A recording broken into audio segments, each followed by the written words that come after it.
This is the Hidden Killers Podcast with Tony Bruschi and continuing coverage of the case against Rex Heuermann.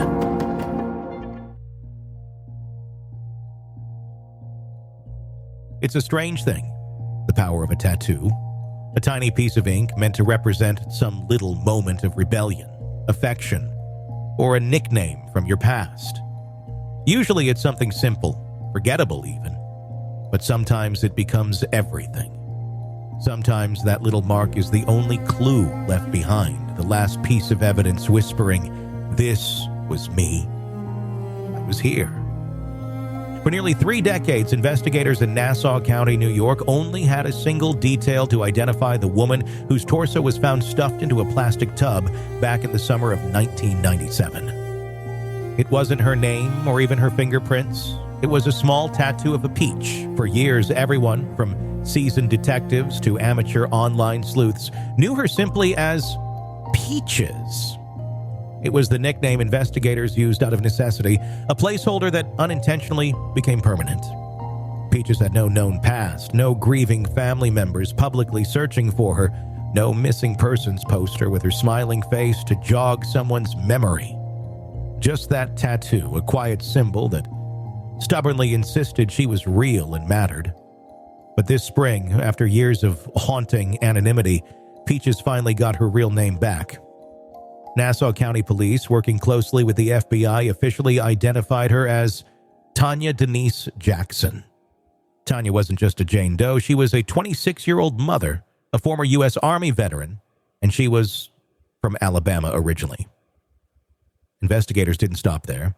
They also identified the remains of the toddler discovered alongside her as her own daughter, 2-year-old Tatiana Marie Dykes. If this was a movie, this would be the moment. You'd see determined agents hunched over their computer screens, coffee cups piling up, sifting through databases until they found that one elusive thread. And honestly, reality wasn't all that different this time.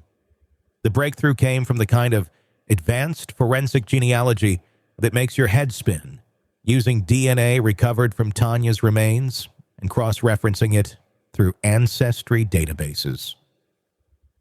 You know those family tree websites people casually upload their DNA to for fun, to find out how Irish or Scandinavian they might be? Turns out they can be lifesavers, literally. Investigators traced Tanya's family connections through distant relatives, piecing together branches of a family tree scattered across America until they found a match. Once they had their tentative identification, it was only a matter of confirming it with direct DNA samples from living family members. And just like that, after nearly 30 years, the mystery of Peaches and her baby was solved. A breakthrough that must have felt something like turning on a flashlight in a dark attic you've been searching through blindly, finally seeing clearly what was hidden in the shadows all along. But Tanya's story isn't just about how she died. It's about who she was when she was alive. Tanya Denise Jackson was born in Alabama, and she took pride in serving her country. She wore the uniform from 1993 to 1995, stationed at bases across Texas, Georgia, and Missouri. Military life tends to teach people discipline, routine, order, qualities you'd expect to guide someone through the turbulent transitions of civilian life afterward. But things aren't always simple, and when Tanya left the Army, she didn't go back home. Instead, she headed north, landing in Brooklyn, New York, ready for a fresh start in a place famously promising second chances to anyone brave enough to seek them. Tanya settled into city life, found a job as a medical assistant, stable work, steady hours, the kind of life you'd build when you're responsible for someone else. Her little girl, Tatiana, was at the center of her world. Friends remembered Tanya as protective, responsible, and careful, often leaving her daughter with a trusted friend while she worked her shifts. To her co-workers and acquaintances, Tanya probably appeared as just another single mom navigating life's challenges. But beneath that routine surface, something was off, because when she vanished, no alarms immediately rang. No relatives filed a missing persons report. No neighbors knocked on her door to see if everything was okay. She disappeared quietly, almost invisibly, lost in the shuffle of millions of other New Yorkers. It's a heartbreaking irony that Tanya's own determination, to build a private, independent life in Brooklyn ultimately contributed to the long delay in her identification. Her estrangement from her family back home meant nobody realized she was missing. Her employer and friends likely assumed she'd moved on, changed jobs, relocated without leaving forwarding information, something people did often enough, especially in the 90s. And with no official reports of a disappearance, police simply had nowhere to start. It's a tough reminder that the loneliest people in big cities can easily become invisible, even to those around them. But Tanya wasn't completely invisible. She had left a quiet trail, her car, a distinctive black 1991 Geo Storm, remembered by a few neighbors, her childcare routines with friends. These seemingly mundane details suddenly became vital clues, and that's precisely why, now with her identity finally confirmed, investigators have come forward again, asking the public to dig deep into their memories. They're hoping someone remembers something from back then. A conversation overheard, a strange visitor, the car parked in an odd place, or anything seemingly trivial that now, with hindsight, feels different. To shake loose these memories, Nassau County District Attorney Ann Donnelly has put out a reward of $25,000 for information that leads to answers about Tanya's final days. It's a bold move, openly admitting how much detectives need help from anyone who crossed paths with Tanya or Tatiana in the summer of '97. It's also a way of inviting the community into the investigation, reminding people that cold cases, despite their age, are still cases. Real victims, real families, and real consequences waiting patiently for resolution. So here we stand today. Tanya Jackson is no longer just Peaches. She was a soldier, a medical assistant, a mother. Her daughter Tatiana isn't just another unnamed child victim. She's been given her rightful identity back as well. They both mattered, and the hope now is that someone out there remembers them as vividly as the detectives who've spent years trying to learn their names. The tattoo that once served as the only proof that Tanya had existed is no longer the most important thing about her. Instead, it's a footnote in a much bigger, more human story of perseverance, struggle, and, hopefully, someday soon, justice. As Nassau County detectives start piecing together Tanya's final days and hours, they're not just hoping to solve a crime. They're trying to restore a little bit of dignity, a little bit of humanity to a story that spent too long nameless and forgotten. And as they do, the larger puzzle of the infamous Gilgo Beach murders continues to loom large, casting its shadow over everything. Are Tanya and Tatiana isolated victims? Or are they tied to something darker, something wider, something that has haunted Long Island for years? The discovery of Tanya Jackson's torso at Hempstead Lake State Park in Nassau County back in 1997 was as baffling as it was chilling.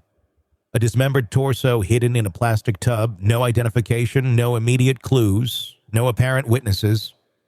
At that time, it felt like a grotesque anomaly. Disturbing, but isolated. Just another tragic story filed away as unsolvable, gathering dust on a shelf in some basement police archive. But 14 years later, in 2011, that all changed dramatically. Investigators found more of Tanya's remains, not neatly hidden away, but scattered along Ocean Parkway near Jones Beach. And there, tragically nearby, lay another heart-wrenching discovery: skeletal remains of a toddler, later confirmed by DNA to be Tanya's daughter, Tatiana. The timing of these grim discoveries wasn't random. They happened during a massive search spurred by the high-profile disappearance of Shannon Gilbert, a young woman who vanished from nearby Oak Beach in 2010 after placing a frantic 911 call. While hunting for Shannon, police instead stumbled upon a nightmarish collection of bodies dumped along Gilgo Beach. It was as if they'd accidentally pulled back the curtain on a hidden cemetery stretching across the Long Island shoreline.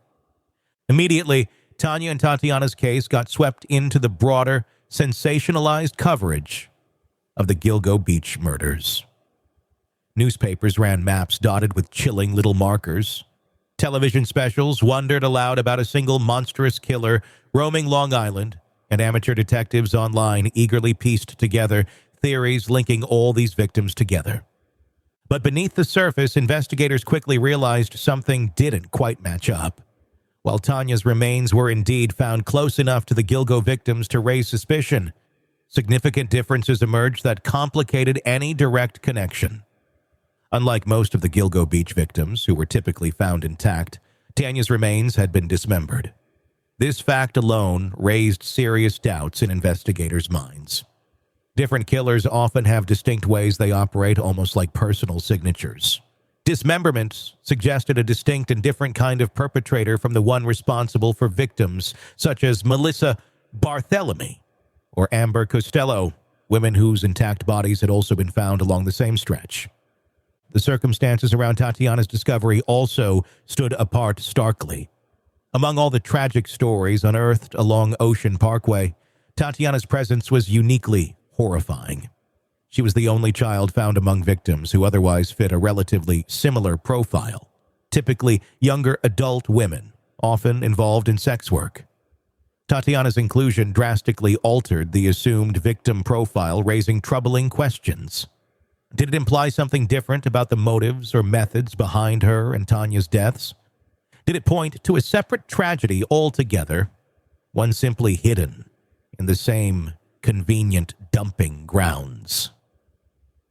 Investigators had to remain open-minded. Just because remains share proximity doesn't always mean they share a perpetrator.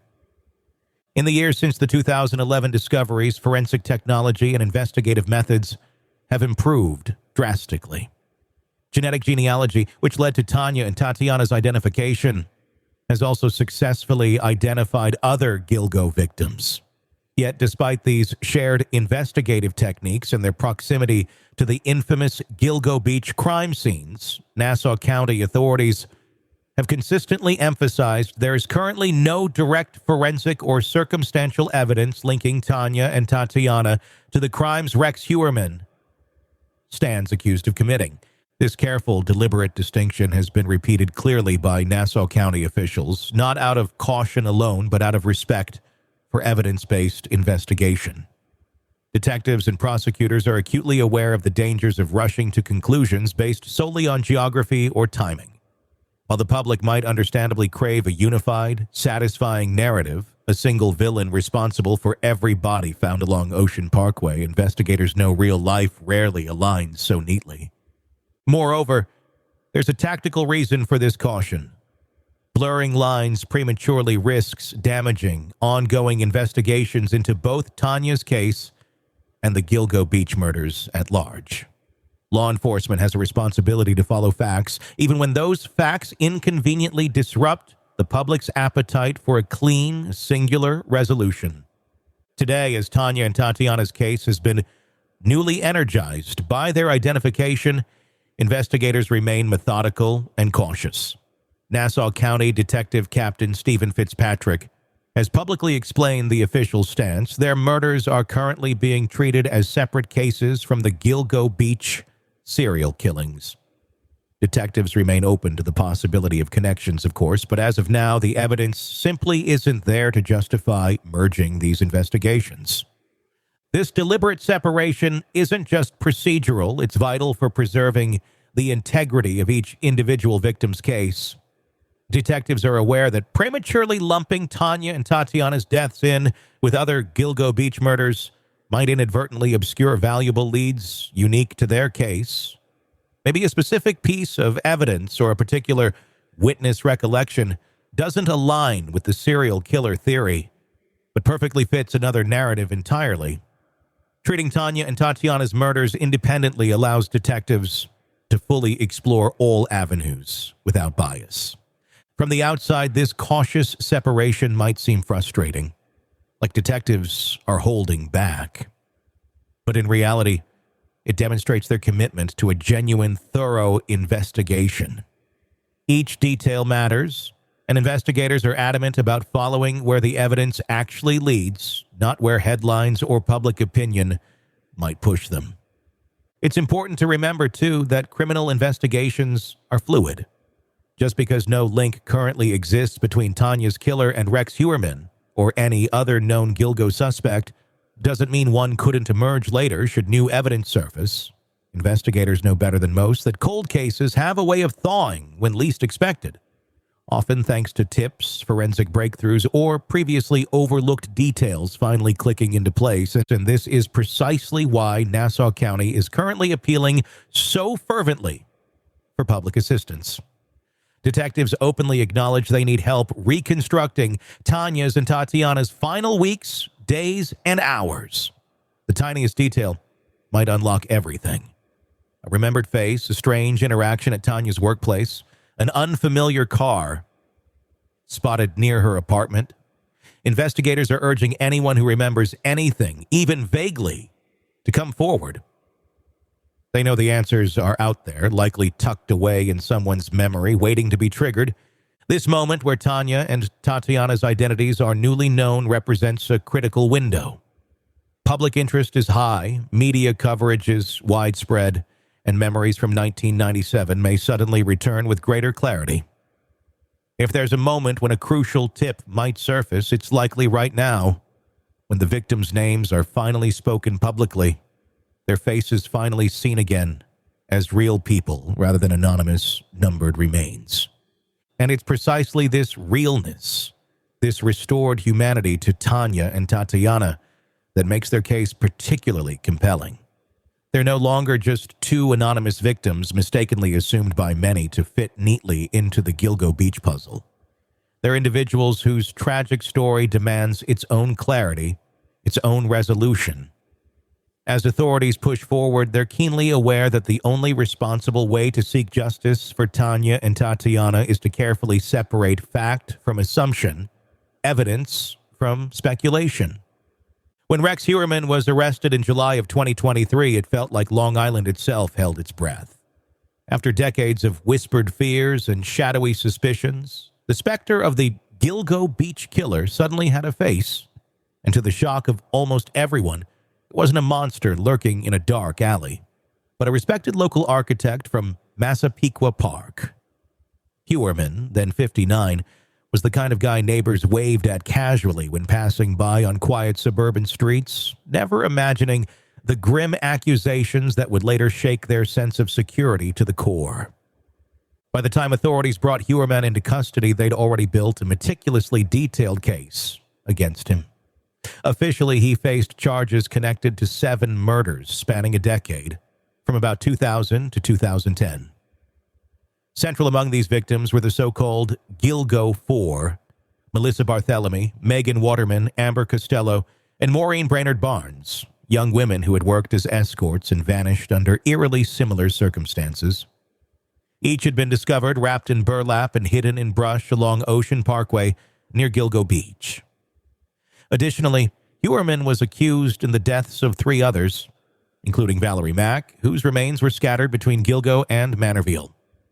In Suffolk County courtrooms, prosecutors laid out their case piece by painstaking piece, methodically detailing the web of evidence they'd woven around Heuermann.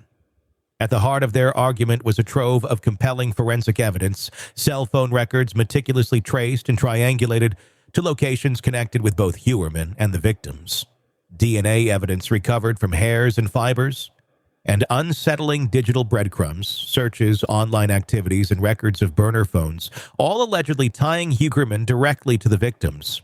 It was the kind of evidence that doesn't rely on guesswork or intuition, but instead on the clinical certainty of data and science. Yet as thorough as this investigation appeared, it remained narrowly focused. Suffolk County prosecutors were explicit and deliberate about the scope of the charges. Rex Heuermann was being prosecuted solely for murders for which they believed they had airtight evidence. Nothing more, nothing less. No official or unofficial link was ever established between Heuermann and the murders of Tanya Jackson or her daughter Tatiana, whose remains had similarly haunted Long Island's collective memory. Nassau County's announcement identifying Tanya and Tatiana was met with absolute silence from Suffolk prosecutors, not out of indifference, but out of cautious respect for the careful boundaries they were preserving around the integrity of their own case. Investigators have always understood the stakes here.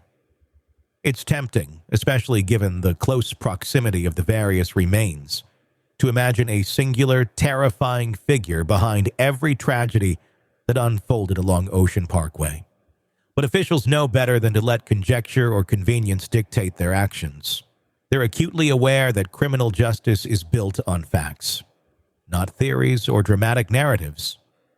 It's one thing to suspect that Heuermann's alleged crimes might extend beyond the known victims. It's another thing entirely to prove it beyond a reasonable doubt. Heuermann himself, since his arrest, has vehemently maintained his innocence. His defense team is actively challenging the prosecution's interpretation of the evidence. Cell phone data, DNA matching techniques, and the context of his online behavior. Every step forward in court is rigorously contested. Suffolk County prosecutors, well aware of the spotlight shining on their every move, have proceeded methodically, ensuring every single piece of their puzzle holds up under scrutiny.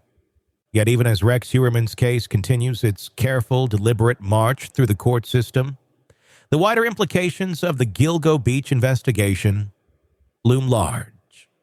The reality is that not every victim found along Ocean Parkway neatly aligns with the charges prosecutors have filed against Heuermann. In fact, there's still a hauntingly unresolved element to the broader Gilgo investigation. One victim remains stubbornly unidentified.